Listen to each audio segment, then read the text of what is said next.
जब राम भक्त हनुमान ने तोड़ा था धनुर्धर अर्जुन का घमंड। जय श्री राम मित्रों, आज की कहानी में सुनेंगे हनुमान जी ने कैसे तोड़ा था अर्जुन का घमंड।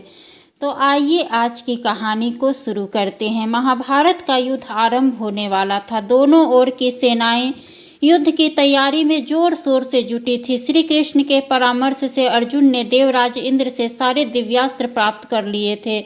इससे भी ऊपर उन्हें भगवान रुद्र से पशुपरास्त्र भी मिल चुका था। इतने दिव्यास्त्र प्राप्त करने के कारण अर्जुन में थोड़ा अभिमान आ गया था। अब तो संसार का कोई भी योद्धा उन्हें परास्त नहीं कर सकता था। श्री कृष्ण जानते थे कि इस अभिमान के साथ वो महाभारत का युद्ध नहीं जीत सकता, क्योंकि जिन दिव्यास्त्रों पर उसे गर्व था उसके ज्ञाता कुरु सेना में भी थे। भीष्म, द्रोण और कर्ण के पास भी सभी दिव्यास्त्र का ज्ञान था। साथ ही कर्ण के पास दिव्य कवच और कुंडल थे और भीष्म भी अवध्य थे। इसके अतिरिक्त अर्जुन का घमंड तोड़ना भी आवश्यक था। श्री कृष्ण ने महाबली हनुमान के द्वारा सुदर्शन चक्र, गरुड़ और बलराम के गर्व का मर्दन किया था। इसीलिए उन्होंने अर्जुन के घमंड को तोड़ने के लिए भी हनुमान को ही चुना। एक बार अर्जुन घूमते घूमते एक सरोवर के निकट पहुंचे, जहां उन्हें एक वानर दिखा। उस वानर का अप्रतिम तेज देखकर अर्जुन उनके पास पहुंचे और उन्हें प्रणाम करते हुए कहा, हे वानर, मैं पांडु पुत्र अर्जुन हूँ और गुरुओं में द्रोण सर्वश्रेष्ठ द्रोण शिष्य हूँ। आप जैसा तेज मैंने आज तक किसी में नहीं देखा। मुझे लगता है आप कोई साधारण वानर नहीं। मैंने महाबली हनुमान को तो आज तक नहीं देखा, किंतु आप देखने से उनके समान ही बलशाली प्रतीत होते हैं। कृपया अपना परिचय दीजिए। अर्जुन की विनम्रता से प्रसन्न होकर उस वानर ने, जो महाबली हनुमान ही थे, कहा, हे अर्जुन, मैं ही हनुमान हूँ।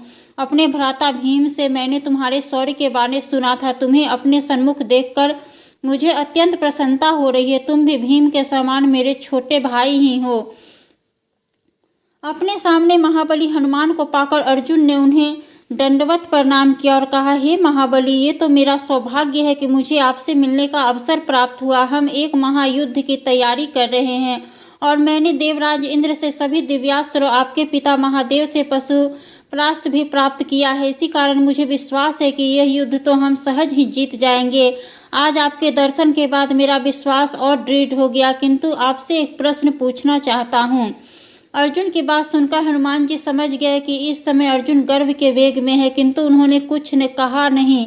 हनुमान की आज्ञा मिलने पर अर्जुन ने पूछा, हे महाबली, देवी सीता की खोज में जाते समय आप लोगों ने सेतु बनवाने के लिए इतना परिश्रम क्यों किया? आपके नायक तो धनुर्धरों में श्रेष्ठ स्वयं श्री राम थे। वे अपनी धनुर्विद्या से सागर पर बाणों का सेतु बना सकते थे। अर्जुन को इस प्रकार कहते देख हनुमान ने हंसते हुए कहा, निसंदेह मेरे प्रभु श्री राम सर्वश्रेष्ठ धनुर्धर थे, किंतु है अर्जुन, वो महासागर 100 योजन लंबा था और इसके अतिरिक्त बाणों का सेतु सुग्रीव, अंगद, नल, नील और असंख्य महावीर वानरों का भार नहीं संभाल सकता था। इस पर अर्जुन ने कहा, अवश्य संभाल लेता। आप कदाचित धनुर्विद्या के विषय में उतना ज्ञान नहीं रखते, किंतु एक धनुर होने के कारण मैंने कह सकता हूँ कि बाणों का सेतु आप सबका भार संभाल लेता। तो मैं तो श्री राम का एक अंश भी नहीं, किंतु अगर आप कहे तो मैं आपको इस सरोवर पर सेतु बांध कर दिखा सकता हूँ।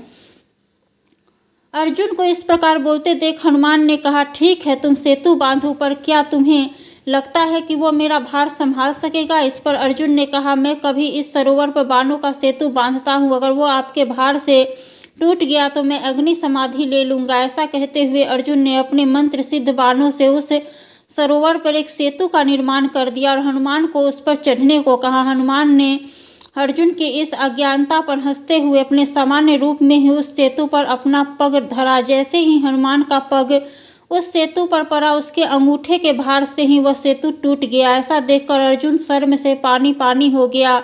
उसका सारा घमंड एक क्षण में टूट गया। अर्जुन अग्नि समाधि के लिए तैयार हुआ तो हनुमान ने उसे रोकते हुए कहा, हे अर्जुन, विषाद त्यागो, इसमें लज्जा की कोई बात नहीं। तुमने दूसरों की बल का कोई अनुमान न लगाते हुए केवल अपने बल के आधार पर ऐसी शर्त लगा ली। तुमने तो एक निहिक बालक के समान व्यवहार किया, अतः मैं तुम्हें क्षमा करता हूँ। तुम्हें अपने प्राण त्यागने की आवश्यकता नहीं है। हनुमान से ऐसी सांत्वना पाकर अर्जुन को कुछ संतोष हुआ, किंतु उसने फिर कहा, हे महाबली, मैं एक बार फिर प्रयास करना चाहता हूँ। अर्जुन को ऐसा कहते देख हनुमान बोले, हे अर्जुन, बालक के समान बातें मत कर। जो व्यक्ति अपनी गलती से शिक्षा नहीं लेता उसका कभी कल्याण नहीं होता। अपने सेतु का हाल देखकर भी तू फिर वही गलती करना चाहता है। मैंने तुझे बालक समझकर एक बार क्षमा कर दिया, पर अब पुनः वही हठ मत कर। इस पर अर्जुन ने कहा, हे महावीर, इस बार मैं सेतु दिव्यास्त्रों से बनाऊंगा जो पिछले सेतु से सहस्त्रों गुना अधिक मजबूत होगा और आपका भार सह लेगा। और अगर इस बार भी सेतु टूट गया तो मैं गांडीव की शपथ लेकर कहता हूँ कि मैं अवश्य ही अग्नि समाधि ले लूंगा। ऐसा कहकर अर्जुन ने अपने समस्त दिव्यास्त्रों से एक और सेतु का निर्माण किया। हनुमान बड़े धर्म संकट में पड़ गए। वे अर्जुन के प्राण नहीं लेना चाहते थे, किंतु उसका अभिमान तोड़ना भी आवश्यक था। उन्होंने श्री राम का नाम लिया और अपना एक पग सेतु पर रखा। उनके पग धरते ही सेतु डगमगाने लगा। अर्जुन को लगा कि अब उसके प्राण नहीं बचेंगे। हनुमान ने अर्जुन से कहा, पुत्र, अभी भी समय है, तुम अपनी गलती मान लो, मैं नीचे उतर जाता हूँ। किंतु अर्जुन ने सोचा कि इस अपमान से तो मैं मर जाना अच्छा है, इसलिए उन्होंने हनुमान को रोका नहीं। ऐसा देखकर हनुमान ने अपना दूसरा पग भी सेतु पर रखा। सेतु इतनी जोर से डगमगाया कि अभी टूट जाएगा, किंतु अचानक वह सेतु पाषाण की तरह स्थिर हो गया। हनुमान को बड़ा आश्चर्य हुआ। वे धीरे धीरे अपना भार बढ़ाने लगे, किंतु सेतु उसी प्रकार अडिग रहा। अंत में कोई और उपाय न देखकर हनुमान ने अपना वो विराट स्वरूप धरा जो उन्होंने सागर पार करने के समय धरा था। वो रूप इतना विशाल था कि अर्जुन को उसका दूसरा छोर नहीं दिख रहा था, किंतु आश्चर्य, उसके विराट स्वरूप धरने के बाद भी सेतु शिथिल रहा। ऐसा देखकर हनुमान और अर्जुन के आश्चर्य का ठिकाना न रहा। अर्जुन को विश्वास न हुआ कि हनुमान के इस स्वरूप को भी उसके बाण कैसे संभाले हुए है। उधर हनुमान क्रोध में आ गए और सेतु पर अपने सर्वाधिक विशाल स्वरूप में पूरे बल के साथ कूदने लगे। पहली बार कूदने पर सेतु में थोड़ा संपतन हुआ, दूसरी बार कूदने पर सेतु डगमगाने लगा, किंतु टूटा नहीं। यह देखकर हनुमान फिर एक बार अपनी पूरी शक्ति से कूदे। इस बार भी सेतु टूटा नहीं, किंतु सरोवर के पानी का रंग लाल हो गया। हनुमान अब समझ गए कि अवश्य ही कोई दैवीय शक्ति है जो सेतु को टूटने नहीं दे रही। वह तुरंत सरोवर में उतरे। उन्होंने देखा कि एक विशालकाय कच्छप ने सेतु को संभाला हुआ है। वह समझ गए नहीं पाते, इससे पहले ही वहां श्री राम के दर्शन हुए। उन्होंने हनुमान से कहा कि ऊपर जाएं और अपनी शंका का समाधान कर ले। जब वे ऊपर पहुंचे तो उन्होंने श्री कृष्ण को देखा। कृष्ण ने अर्जुन से कहा कि हे पार्थ, मेरी ही प्रेरणा से हनुमान तुम्हारे गर्भ चूर करने यहाँ आए थे, किंतु यह दिव्यास्त्र सेतु महाबली हनुमान के विराट स्वरूप का भार नहीं संभाल सकता। किंतु अगर सेतु टूट जाता तो तुमने अपने प्राण त्यागने पड़ते। इसी कारण स्वयं नारायण ने कच्छप अवतार लेकर इस सेतु को संभाला हुआ है। यदि ऐसा न होता तो तुम्हारे प्राण बचाना असंभव था। ऐसा सुनकर हनुमान बड़े व्यथित हो गए। उन्होंने करुण स्वर में कहा, इस संसार में मुझ जैसा पापी कौन होगा जिसके कारण उनके स्वामी का रक्त निकला। अगर मुझे पहले पता होता कि मेरे कारण नारायण को ऐसा कष्ट झेलना होगा तो मैं स्वयं अपने प्राण त्याग देता। इस पर श्री कृष्ण ने हनुमान को गले से लगा लिया और कहा कि हे महाबली, इस संसार में आपसे शक्तिशाली और कौन है। आपके बल के कारण ही तो श्री राम ने रावण सहित समस्त राक्षसों का संहार किया था। आज ये सिद्ध हो गया कि आप वास्तव में रुद्र के अंश हैं, अन्यथा किसके इतना बल है कि स्वयं भगवान विष्णु के अंश का रक्त निकाल सके। भगवान विष्णु के इस कच्छप रूप ने समुद्र मंथन के समय बिना किसी श्रम के बात में मेरू पर्वत का भार संभाल लिया। उससे अधिक श्रम उन्होंने आज आपके विराट स्वरूप को संभालने में करना पड़ा। ऐसी शक्ति तो केवल महादेव के अंश में ही हो सकती है।